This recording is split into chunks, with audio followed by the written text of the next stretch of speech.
ang masasabi ninyo doon sa House Committee on Justice? How Ako, they handled?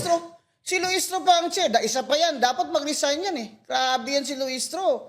Grabe yan, pro-Martin, pro-Vivian. May AX, TAX dahil sa speaker.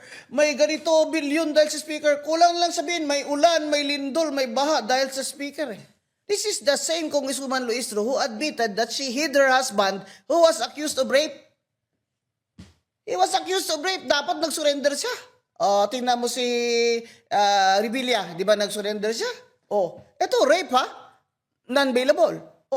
Sabi niya, sa akin yun ang tama eh. Anong klase abogada ka?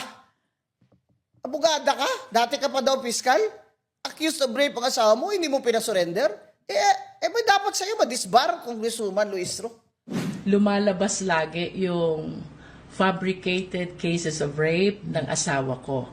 With the branding that tinago ko ang asawa ko, Yes. I evaded the law. That's what's going around. That here you are holding people to account, and yet you told your husband to hide and not face these charges when they were filed against him. Talaga bang tinago niyo yung asawa niyo? Yes. Tinago ko po ang asawa ko. It is because I needed to step back.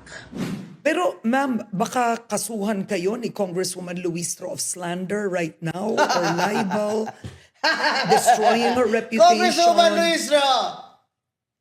Make my day.